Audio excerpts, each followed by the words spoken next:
Class 10th के most important objective जो परिसंचरण तंत्र से संबंधित है। क्वेश्चन नंबर 1 देखते हैं। क्वेश्चन 1 का रहा है कि मानव हृदय में कितने कोष्ठ या व्यस्न होते हैं। तो मानव हृदय में 4 व्यस्न होता है। एक अलिंद, इसमें 2 अलिंद और 2 निलय होता है। नीचे वाला भाग को निलय कहते हैं, ऊपरी भाग को अलिंद कहते हैं। तो इसमें ये राइट भाग है और ये लेफ्ट भाग है। तो ये राइट निलय दोनों, ऊपर राइट अलिंद। तो यह दाया निलय, यह दाया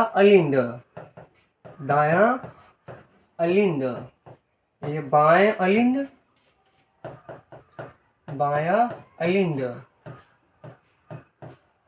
ये बाएं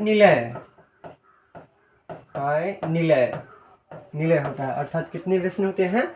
4 कोष्ठ या 4 व्यस्न पाए जाते हैं इसमें। नेक्स्ट क्वेश्चन देखें।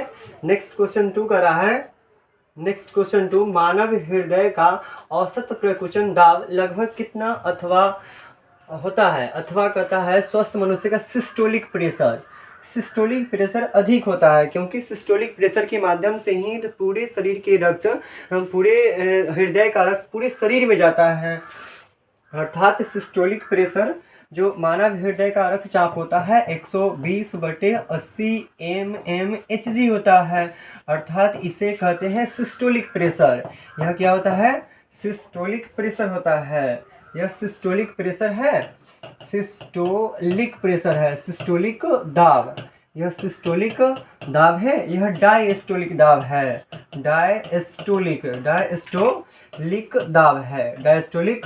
दाब है। तो कह रहा है कि सिस्टोलिक रक्तचाप कितना होता है? तो 120 mmHg होगा। नेक्स्ट क्वेश्चन देखें। क्वेश्चन नंबर 3 कहता है पौधे में वाष्पोत्सर्जन किस भाग से होता है। तो पौधे में वाष्पोत्सर्जन की क्रिया पत्ती करती है। पौधे में वाष्पोत्सर्जन की क्रिया पत्ती में उपस्थित रंध्र या स्टोमाटा, रंध्र या इंग्लिश में स्टोमाटा कहते हैं, इसके द्वारा ही पत्तियां वाष्पोत्सर्जन की क्रिया करती है। और गैसों का आदान प्रदान भी इसी के माध्यम से होता है। तो गैसों का आदान प्रदान,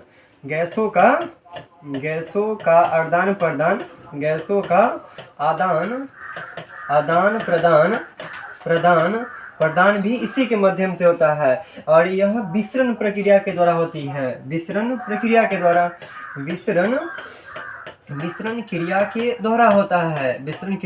द्वारा संपन्न होती है। नेक्स्ट क्वेश्चन 4 देखें। तो 4 कहता है शरीर में भोजन का पाचन किस प्रकार की अभिक्रिया है। तो शरीर में जो भोजन का पचना है, वह भोजन के पाचन में ऑक्सीजन का कोई भूमिका नहीं है।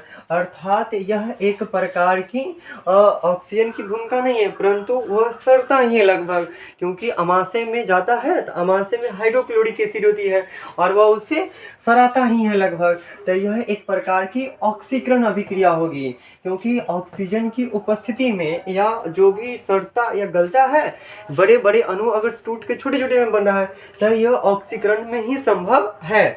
अर्थात ऑक्सीकरण की क्रिया होगी।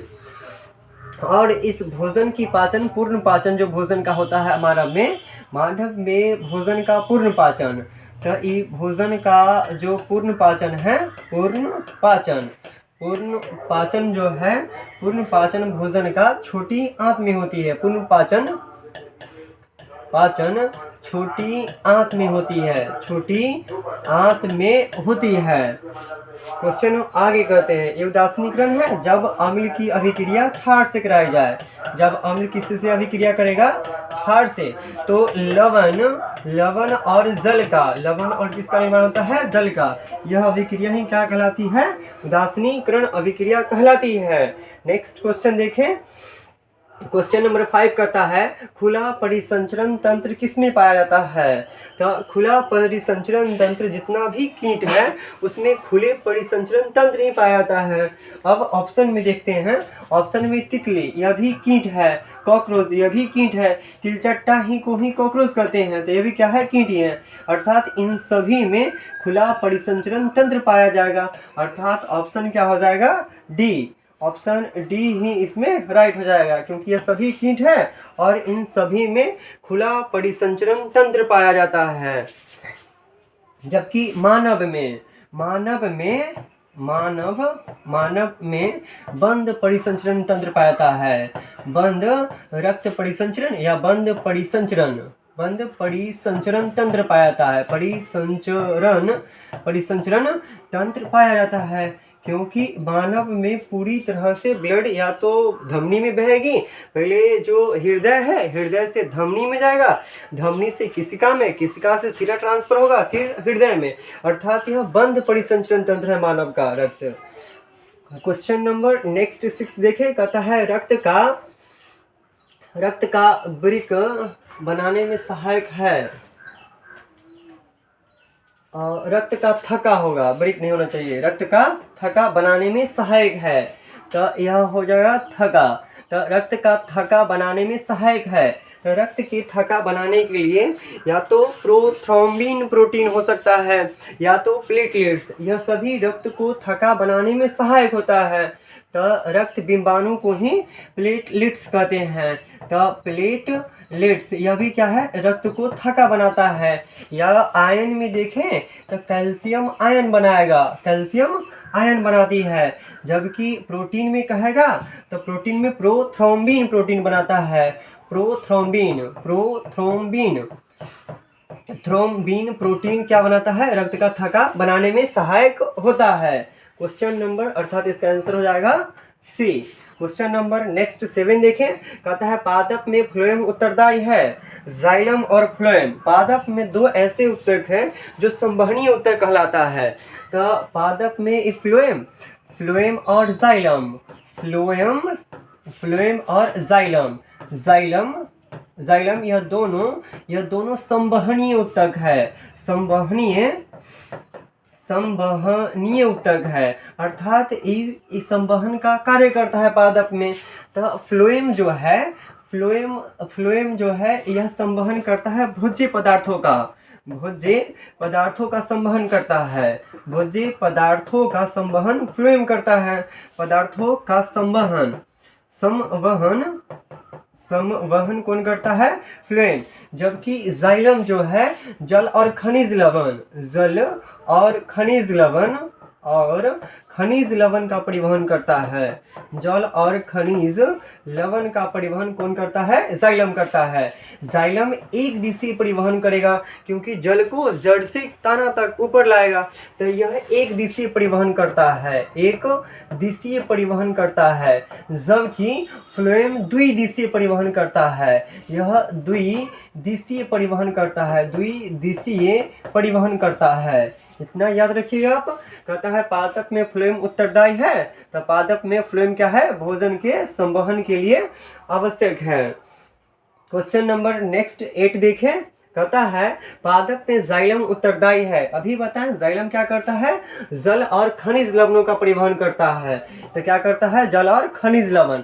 और जो जाइलम है वह एक दिशीय परिवहन करता है, एक दिशीय परिवहन का कार्य करता है, एक दिशीय परिवहन का कार्य करेगा। क्वेश्चन नंबर नेक्स्ट देखें, क्वेश्चन नंबर 9 कहता है पौधे में पत्तियों में गैसों का आदान प्रदान। अभी बताएं कि पत्तियों के ऊपर रंध्र या स्टोमाटा होता है जो गैसों का विनिमय करता है। तो कौन करेगा, रंध्र करेगा। और यह पत्ती की ऊपरी सतह पर पाया जाता है। तो यह पत्ती के ऊपरी सतह पर पाया जाता है।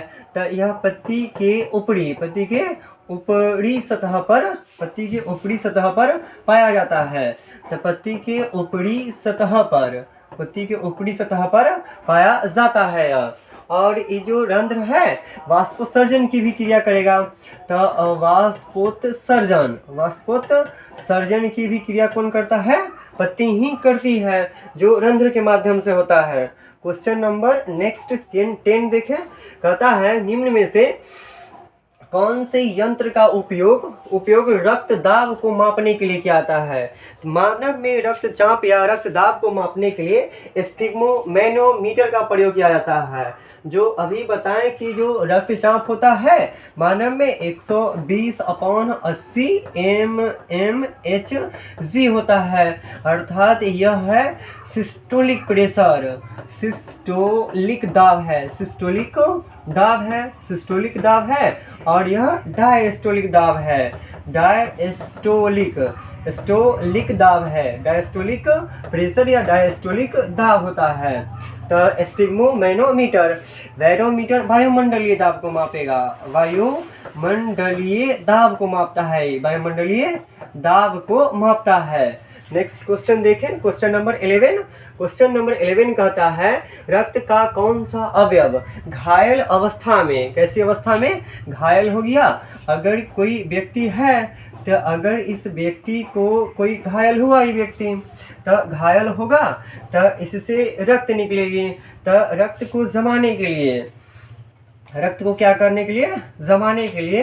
तो रक्त को जमाने के लिए प्रोथ्रोम्बिन या प्लेटलेट्स की आवश्यकता पड़ता है। अगर ये कोई व्यक्ति है, अगर यह व्यक्ति है, अगर इसका हार्ट डैमेज हो जाए तो डैमेज होगा तो इससे रक्त की मात्रा निकलेगी, और जब रक्त की मात्रा निकलेगी तो इस रक्त को न निकलने के लिए ब्लड जमेगा, मतलब ब्लड क्लोटिंग होगा, और वह ब्लड क्लोटिंग कराने के लिए, ब्लड को क्लोटिंग कराने के लिए जो जिम्मेदार है वह प्लेटलेट्स या प्रोथ्रोम्बिन। तो प्लेटलेट्स है, प्लेटलेट्स जो है यह रक्त को जमा देगा और जमा के रक्तस्राव की प्रक्रिया को रोक देगा, इससे रक्त की हानि नहीं होगी। अर्थात ऑप्शन नंबर क्या हो जाएगा? ऑप्शन ए प्लेटलेट्स हो जाएगा। श्वेत रक्त कणिका जो है प्रतिरक्षी तंत्र का निर्माण करती है, बाहर से शरीर में प्रवेश करने वाले सूक्ष्म जीव या वायरस को यह नष्ट करता है। तो यह प्रतिरक्षा तंत्र बनाता है, प्रतिरक्षा तंत्र का निर्माण करेगी, प्रतिरक्षा तंत्र का निर्माण करती है। प्रतिरक्षा तंत्र का निर्माण कौन करेगा? श्वेत रक्त कणिका करता है। श्वेत रक्त का जो जीवन काल होता है वह जीवन काल 2 से 4 दिन भी होगा या 20 से 22 दिन भी दे सकता है, जबकि लाल रक्त कणिका का जीवन काल 120 दिन होता है। इसका 120 दिन से 122 दिन तक हो सकता है। आगे क्वेश्चन 12 देखें, कहता है हृदय से रक्त रुधिर को, हृदय से कहाँ से? हृदय से रुधिर को कहाँ? संपूर्ण शरीर में पंप करता है। तो संपूर्ण शरीर में पंप करने के लिए बताएं कि मानव की हृदय 4 कोष्ठ का होता है। 4 कोष्ठ में 2 अलिंद होता है और 2 निलय होता है। तो जो नीचे वाला भाग है वो अलिंद है, यह नीचे दोनों भाग है यह निलय है, अलिंद है, निलय दोनों भाग निलय है, जबकि ऊपरी दोनों भाग अलिंद है, अलिंद कहलाता है। अलिंद में ब्लड केवल और केवल कलेक्ट होता है, या तो शरीर से जब ब्लड पूरा घूम के आएगी तो अलिंद में ही आएगा, या तो बड़े ब्लड जो है वह मतलब फेफड़ा से शुद्ध हो के आएगी तब पर भी अलिंद में आएगी। परंतु निलय जो है वह लेफ्ट निलय, यह शरीर को पंप होगा निलय, और पंप होने के बाद यह पूरे ब्लड को धमनी की सहायता से पूरे शरीर में पहुंचा देती है। तो कौन पहुंचाएगा? निलय। कौन पहुंचाता है? निलय पहुंचाता है। अलिंद केवल कलेक्ट करता है, ब्लड को पंप नहीं करता है। तो option number B. Question number next देखिए 30, कहता है रुधिर का कौन सा अवयव रक्तस्राव को रोकता है? अभी बताएं कि रुधिर में जो रक्तस्राव को रोकने वाला है वह प्लेटलेट्स होगा या प्रोथ्रोम्बिन प्रोटीन होगा। तो ऑप्शन नंबर क्या हो जाएगा? Option number C. Next question देखें, क्वेश्चन नंबर 14 कहता है सामान्य अनुस्थीलन रक्तचाप क्या है? अनुस्थीलन मतलब डायस्टोलिक चाप कम होगा, जब क्योंकि शरीर में ब्लड कलेक्ट करने के लिए ज़्यादा प्रेशर की आवश्यकता नहीं है, जबकि शरीर में पूरे जगह ब्लड पहुंचाने के लिए प्रेशर की अधिक आवश्यकता होती है। ये कह रहा है कौन? अनुस्थीलन। तो अनुस्थीलन क्या होगा? 80 mmHg होगा, 80 mmHg, ऑप्शन नंबर ए। जबकि डायस्टोलिक कितना होगा? तो डायसिस्टोलिक क्या हो जाएगा? सिस्टोलिक, सिस्टोलिक 120 हो जाएगा। तो सिस्टोलिक प्रेशर कितना हो जाएगा?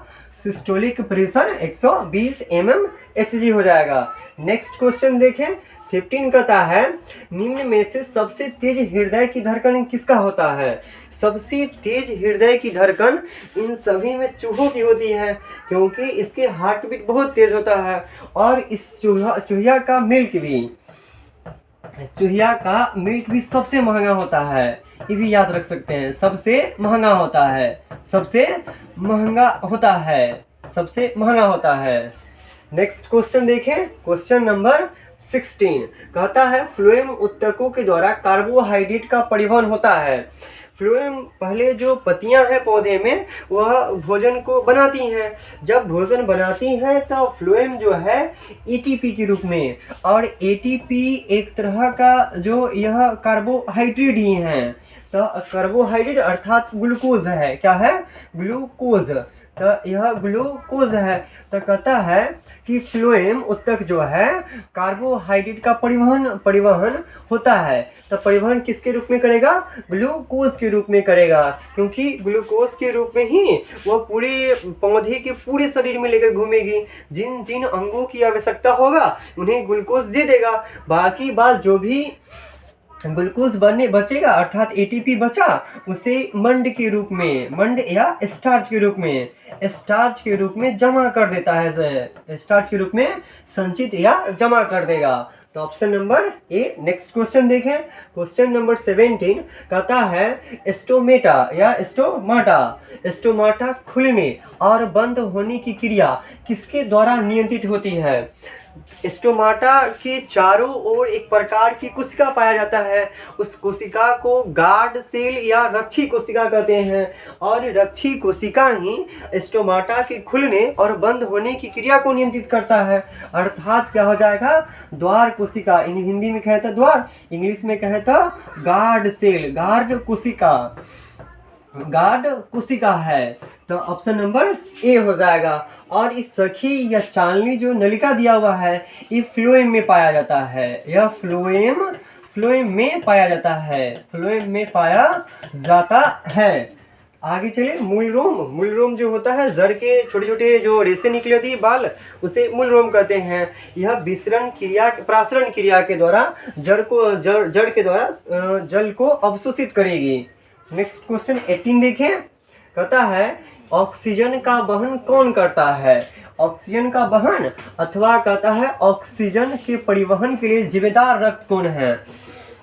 हमारे रक्त में 3 प्रकार की कणिकाएं पाई जाती है। जो रक्त है, इस रक्त में पहले तो इस रक्त का 2 भाग है।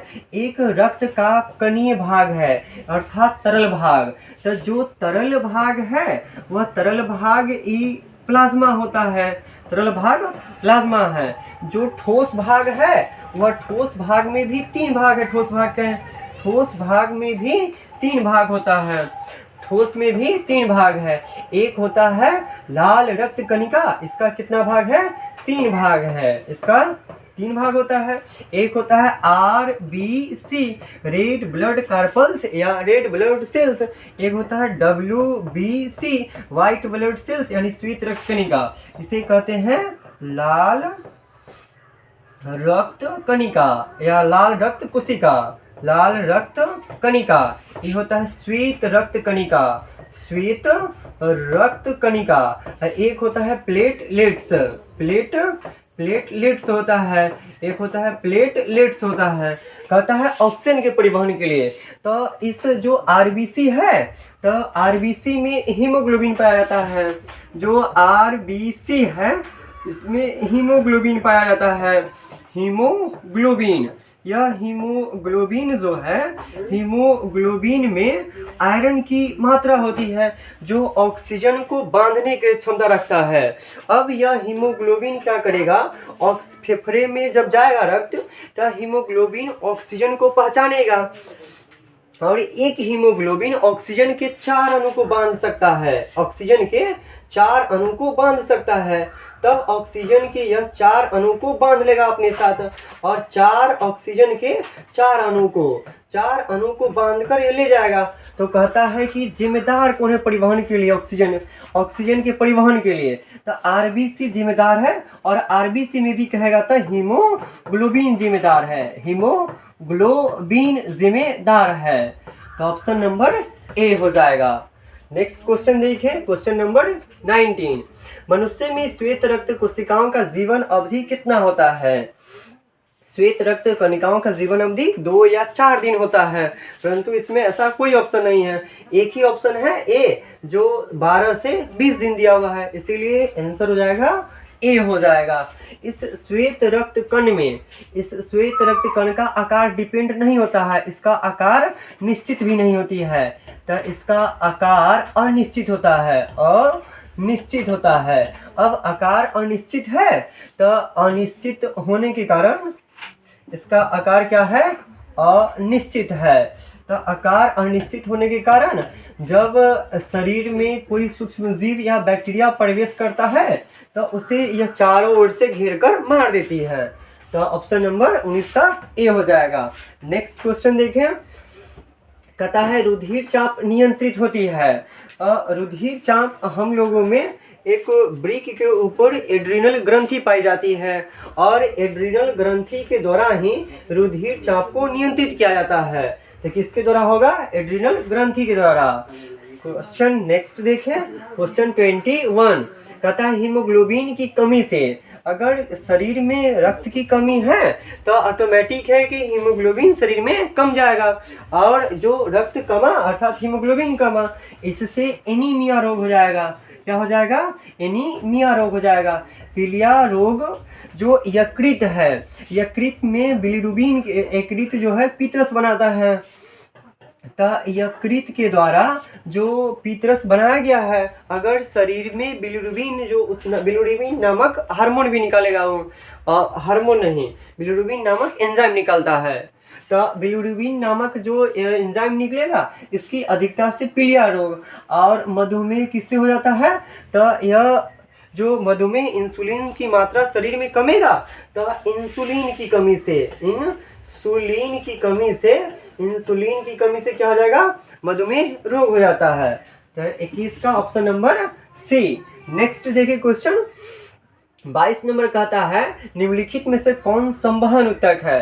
अभी बताएं कि पौधे में 2 संवहनीय ऊतक होता है, जाइलम और फ्लोएम, जिसमें फ्लोएम का कार्य होता है पत्ती द्वारा बनाए गए भोजन को चारों ओर परिवहन करना, परंतु जाइलम का काम होता है जड़ के द्वारा जल और खनिज लवणों का परिवहन करना।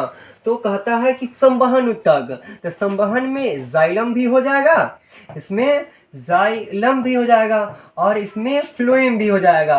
तो जाइलम और फ्लोएम दोनों हो जाएगा। तो जाइलम और फ्लोएम अर्थात बी और सी होना चाहिए। तो ऑप्शन नंबर डी हो जाएगा इसका, ऑप्शन नंबर डी, क्योंकि बी और सी ऑप्शन नंबर डी में है, तो option number D. Next question देखें, नेक्स्ट क्वेश्चन कर रहा है, तो इसमें मानव का हृदय घिरा होता है।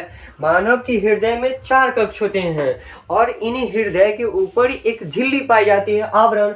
उस झिल्ली को पेरिकार्डियम झिल्ली कहते हैं, पेरिकार्डियम झिल्ली कहते हैं। जबकि फेफड़ा के ऊपर भी एक झिल्ली पाया जाता है। तो जो फेफड़ा के ऊपर जो झिल्ली होगी, तो फेफड़ा के ऊपरी झिल्ली को, फेफड़ा के ऊपर के जो झिल्ली है उसे प्लूरा मेम्ब्रेन कहते हैं, या प्लूरा झिल्ली कहेंगे। प्लूरा झिल्ली होगी, यह प्लूरा झिल्ली होती है, तो प्लूरा झिल्ली होगा। तो फेफड़ा के ऊपर को प्लूरा झिल्ली, मानव के हृदय के ऊपर को पेरिकार्डियम झिल्ली। नेक्स्ट क्वेश्चन देखें, कहता है चालनी नलिका या सहचर कोशिका या साथी कोशिका, यह दोनों पाया जाता है फ्लोएम में पाया जाता है। फ्लोएम 4 प्रकार के होते हैं। चालनी नलिका, फ्लोएम कितने प्रकार के? 4 प्रकार के।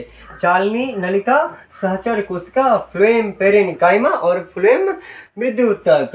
तो फ्लोएम पेरेन्काइमा, तो इसमें चालनी नलिका, चालनी कोशिका, सहचर कोशिका, फ्लोएम मृदुतक या फ्लोएम पेरेन्काइमा, फ्लोएम पेरेन्काइमा और फ्लोएम तंतु, फ्लोएम पेरेन्काइमा। फ्लेम पेरेन काइमा और फ्लोएम तंतु, फ्लोएम तंतु यह सभी जीवित है, परंतु जो फ्लोएम तंतु है वह मृत होता है। फ्लोएम तंतु क्या होता है? मृत। तो इसका ऑप्शन नंबर सी हो जाएगा। नेक्स्ट चले क्वेश्चन नंबर 25।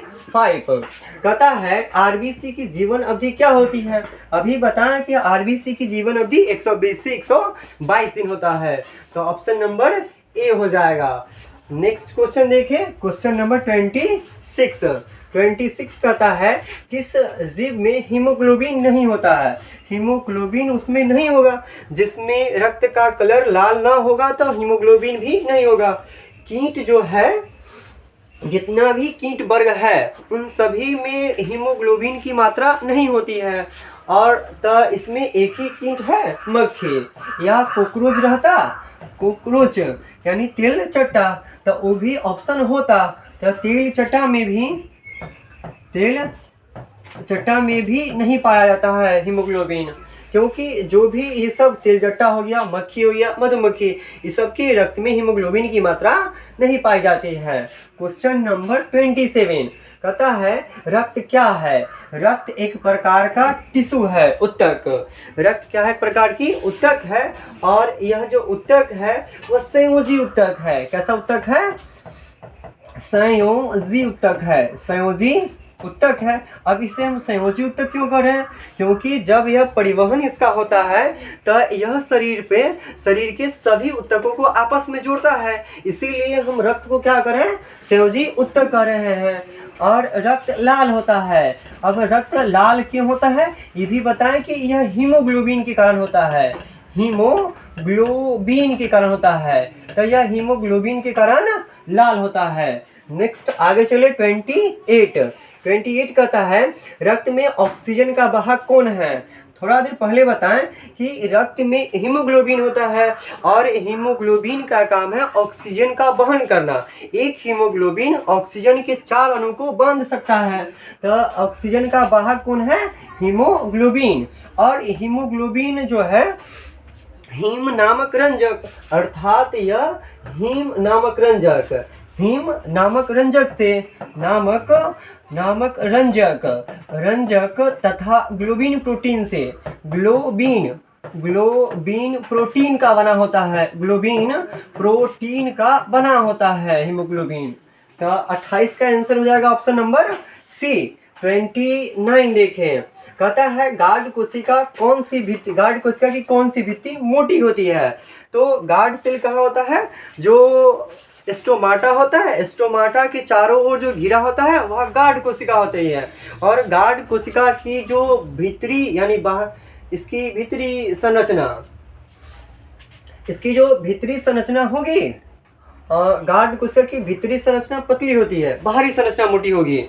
इसकी बाहरी संरचना क्या हो जाएगी? मोटी होती है, क्योंकि भीतरी संरचना पतली होती है, जबकि बाहरी संरचना है इसकी क्या होती है? मोटी होती है। नेक्स्ट क्वेश्चन 30 देखिए, कहता है कि लसिका का रंग कैसा होता है? लसिका यानी लिम्फ, यह शरीर में अनेकों जगह पाया जाता है, जो हमें रोगाणु या प्रतिरोधक क्षमता से लड़ने में जो भी नए जो वायरस होगा कुछ वो हमें अटैक न कर सके, इसके लिए लिम्फ होता है। लिम्फ यानी लसिका होता है। यह हल्का पीला होता है। क्या होता है? हल्का पीला होता है यह। जबकि लाल कौन होता है? RBC होता है। इसकी जीवन अवधि 120 दिन होती है, 120 दिन होती है। तो 30 का option number D. Next question देखें, कहता है रक्तचाप मापने के यंत्र को क्या कहते हैं? तो रक्तचाप मानव में स्फिग्मोमैनोमीटर के द्वारा मापा जाता है। तो किसके द्वारा मापा जाता है? स्फिग्मोमैनोमीटर के मदद से रक्तचाप को मापा जाता है। एमीटर से विद्युत धारा को मापा जाता है, विद्युत धारा को मापता है। लैक्टोमीटर से दूध की शुद्धता को मापा जाता है, दूध की शुद्धता को मापा जाता है। स्टेथोस्कोप से हृदय की धड़कन सुनी जाती है। किसकी धड़कन? हृदय की धड़कन सुनी जाती है। तो हृदय की धड़कन हृदय की धड़कन किससे सुनी जाती है? स्टेथोस्कोप से। तो यह हृदय की धड़कन सुनने के लिए हृदय की धड़कन किससे सुनी जाती है? स्टेथोस्कोप से सुनी जाती है। तो 31 का आंसर ऑप्शन नंबर डी हो जाएगा। नेक्स्ट देखें 32 कहता है कुस्का झिल्ली किस प्रकार की झिल्ली है? तो कुस्का झिल्ली अर्ध परागम्य झिल्ली होती है, क्योंकि यह अपने से होकर कुछ ही चीजों को आर पार होने देती है। तो ऑप्शन नंबर सी हो जाएगा, यह option number C. Next question 33 देखें, कहता है रक्त का लाल रंग निम्नलिखित में से किसके कारण होता है? किस प्रोटीन के कारण? या तो प्रोटीन हीमोग्लोबिन हो सकता था या ग्लोबिन प्रोटीन भी दे सकता था। तो ग्लोबिन हीमोग्लोबिन देले है, इसके जगह वह ग्लोबिन प्रोटीन भी दे सकता है। ग्लोबिन प्रोटीन के कारण, क्योंकि जो हीमोग्लोबिन है यह बता है कि किससे बना है? यह हीम नामक रंजक प्लस ग्लोबिन प्रोटीन से बना है।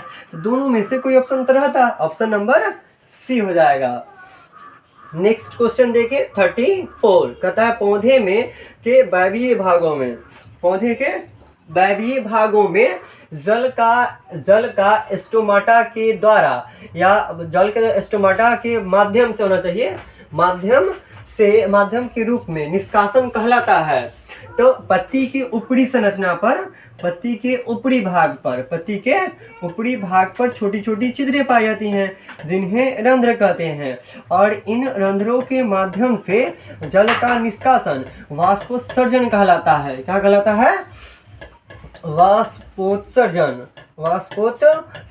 कहलाता है। और वाष्पोत्सर्जन की क्रिया विसरण के फल स्वरूप ही होती है। तो ऑप्शन नंबर डी हो जाएगा। क्वेश्चन नंबर 35 देखें, कहता है दोहरा परिसंचरण तंत्र नहीं पाया जाता है। जैसे हम लोगों में जो मानव है, इसमें पहले हृदय से रक्त फेफड़ा में जाएगा, और फेफड़ा में जाने के बाद वहाँ ऑक्सीजन से शुद्ध हो जाएगा, और उसके बाद फिर हृदय में आएगा, फिर हृदय से पूरा शरीर में जाएगा, फिर पूरे शरीर से फिर जाएगा हृदय में, हृदय से फिर फेफड़ा में। यह प्रक्रिया 2 बार चलती है, अर्थात पहले हृदय से कहाँ गया? फेफड़ा में, फिर हृदय में आया, फिर हृदय से शरीर में, फिर हृदय में ही गया। तो 2 बार प्रक्रिया करती है हृदय में जाने की। इसीलिए हम लोग में जो मानव है या उच्च स्तरीय जंतु है, उसमें रक्त का दोहरा परिसंचरण तंत्र पाया जाता है। परंतु जो मछलियां हैं उसमें रक्त का दोहरा परिसंचरण तंत्र नहीं पाया जाता है। अब आप कहिएगा कि ब्लू व्हेल कि उसमें क्यों नहीं पाया जाता है? परंतु वह मेमेलिया है, वह मछली नहीं है। नेक्स्ट क्वेश्चन देखें, क्वेश्चन नंबर 36, कहता है प्लाज्मा के अलावा रक्त में निम्नलिखित में से क्या पाया जाता है? तो रक्त में बताएं कि रक्त का 2 घटक है, एक तरल भाग होता है, एक ठोस भाग होता है। तो जो रक्त है उस रक्त का 2 भाग है, एक तरल भाग होता है, एक ठोस भाग होता है। तो जो तरल भाग है, तरल भाग ही क्या है? प्लाज्मा है। तरल भाग क्या है? प्लाज्मा। और एक ठोस भाग होता है रक्त का। तो जो ठोस भाग है इसको भी 3 भाग में हम बांटते हैं कि ठोस भाग में RBC होता है, ठोस भाग में RBC, उसके बाद WBC और प्लेटलेट्स होता है। अर्थात इस प्लाज्मा के अतिरिक्त रक्त में ये भी तीनों पाया जाएगा। तो कहता है श्वेत रक्त कण अर्थात WBC ये भी होगा। कहता है लाल रक्त कण RBC ये भी पाया जाएगा। रक्त पट्टिकाणु यानी उसे ही प्लेटलेट्स कहते हैं, प्लेटलेट्स अर्थात तीनों पाया जाएगा। तो ऑप्शन नंबर क्या हो जाएगा? ऑप्शन डी हो जाएगा इसका, option number D. Next question देखें 37, कहता है मूल रोम के द्वारा जल का अवशोषण किस क्रिया के द्वारा होता है। तो मूल रोम के द्वारा, मूल रोम अर्थात जो रूट होती है, इस रूट में छोटे छोटे हेयर निकली होती है। इन हेयरों के द्वारा कहता है कि जल का अवशोषण किस क्रिया के द्वारा संपन्न होती है। तो यह प्रासरण की क्रिया करता है, प्रासरण की क्रिया करता है, और प्रासरण की क्रिया के फलस्वरूप जल को ऊपर पहुंचाता है। ऑप्शन नंबर बी हो जाएगा। Next question, option number C. Option number क्या हो जाएगा? ऑप्शन नंबर सी हो जाएगा, प्रासरण की क्रिया। विसरण क्रिया के द्वारा क्या होता है? तो विसरण क्रिया के माध्यम से जो स्टोमाटा है वह जल का उत्सर्जन करेगी। तो नेक्स्ट क्वेश्चन देखिए 38 कह रहा है उच्च रक्तचाप की अवस्था को कहते हैं जब किसी मनुष्य में ब्लड प्रेशर हाई हो जाएगा, तो इसे कहते हैं हाइपरटेंशन। क्या कहेंगे? हाइपरटेंशन। तो रक्तचाप उच्च होना यानी रक्त दाब यदि ज़्यादा हो गया, 120/80 mmHg होता है, यदि इससे अगर अधिक हुआ तो यह अवस्था कहलाएगी। इससे अगर अधिक हो रहा है तो इसे कहते हैं हम हाइपरटेंशन। परंतु यदि इससे कम जाए, 120/80 mmHg से यदि दाब कम गया तो यह अवस्था हाइपोटेंशन कहलाती है। तो दो स्थितियां हो सकती है, यदि रक्तचाप उच्च है तो हाइपरटेंशन, यदि रक्तचाप निम्न है मतलब कम है तो हाइपोटेंशन होगा। अर्थात इस क्वेश्चन का ऑप्शन सी हो जाएगा। रक्तचाप कम मतलब रक्तचाप कम होने की अवस्था, रक्तचाप कम होने की अवस्था है। अवस्था को क्या कहेंगे? हाइपोटेंशन कहेंगे। तो नेक्स्ट क्वेश्चन चले, क्वेश्चन नंबर 39 कहता है हृदय में रक्त का प्रवाह होता है। तो हृदय में रक्त का प्रवाह बाएं अलिंद और बाएं निलय दोनों में होता है, दाएं अलिंद और दाएं निलय में भी होता है। अलिंद और निलय, दाएं अलिंद और दाएं निलय समझते हैं पहले। अगर हृदय का 4 व्यसन है तो इसमें कभी भी अलिंद भाग है, अलिंद है और नीचे का भाग निलय है। तो कभी भी निलय में नहीं जा सकता है रक्त, न तो अलिंद में जा सकता है, या तो निलय से अलिंद में जाएगा न तो अलिंद से निलय में आएगा। कभी भी अलिंद नहीं जा सकता है, न तो निलय जा सकता है। तो अलिंद और निलय जा सकता है। दाएं अलिंद से कहता है दाएं अलिंद, ये राइट है ये लेफ्ट है, इससे रक्त इसमें आएगी और इससे रक्त इसमें आती है। तो कहता है ये राइट अलिंद, ये लेफ्ट अलिंद, ये राइट अलिंद, ये लेफ्ट अलिंद। तो कहता है कि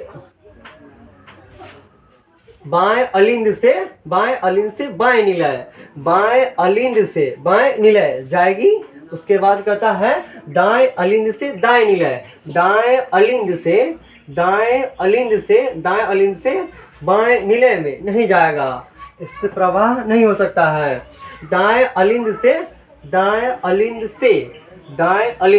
राइट अलिंद से दाएं निलय जाएगा। ऑप्शन नंबर बी होगा। ऑप्शन सी कहता है दाएं अलिंद से बाएं निलय, दाएं अलिंद से बाएं निलय में नहीं जाएगा। ऑप्शन नंबर सी नहीं होगा, ऑप्शन नंबर सी नहीं होगी।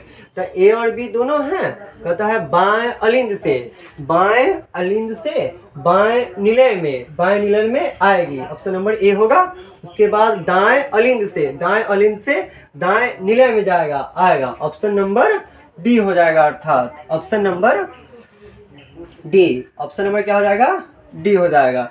क्योंकि कभी भी जैसे राइट अलिंद है तो निलय से निलय में नहीं जा सकता है और न तो अलिंद से अलिंद में जा सकता है। यह जब बच्चे शिशु अवस्था में होता है तो यहाँ पर एक छिद्र पाया जाता है, परंतु धीरे धीरे जब वह वयस्क बनता है तो वह छिद्र आपस में बंद हो जाती है। तो यह अवस्था संभव नहीं है वयस्क में। नेक्स्ट क्वेश्चन 40 देखें, कहता है रुधिर क्या है? तो रुधिर एक संयोजी उत्तक है। बताएं, क्योंकि रुधिर शरीर के पूरे उत्तकों को जोड़ता है आपस में, इसीलिए क्या है, एक संयोजी उत्तक है। और इस रुधिर का जो आकार होता है, रुधिर में भी आरबीसी का आकार, तो रुधिर में जो आरबीसी है, इस आरबीसी का जो आकार होता है, आरबीसी का आकार उभयोत्तल होता है। आकार क्या होता है? उभयोत्तल होता है, क्योंकि जैसे उभयोत्तल होता है, क्योंकि जैसे को चॉकलेट आता है कॉपी को, सेम उसी तरह से इसकी आकृति होती है आरबीसी की। नेक्स्ट क्वेश्चन 41 देखें, कहता है कौन सा रक्त समूह यूनिवर्सल डोनर है? तो यूनिवर्सल डोनर मतलब जो सबको दान दे सकता है, सबको दान देने वाला रक्त एक ही रक्त समूह है, ओ में भी ओ निगेटिव होगा, जबकि सर्वदाता जो सबसे रक्त लेगा, तो सर्व जो दाता है, सर्वदाता, वह सर्वदाता ए बी निगेटिव होगा, ए बी में भी ए बी निगेटिव होता है, जबकि सबसे ले लेगा ओ, सबको दे देगा ओ निगेटिव, जब सबसे ले कौन लेगा? ए बी निगेटिव ले लेगा। तो इस क्वेश्चन का जो 41 है, इसका आंसर सी होगा, आंसर सी हो जाएगा। क्लास इसके बाद क्वेश्चन नहीं है, क्वेश्चन इतना ही है। अब आप लोग देखिए और बताइए कि कैसा आप लोगों को लग रहा है। अगर आप लोग बताइएगा तो कंटिन्यू सेशन ऐसे ही चलते रहेगा।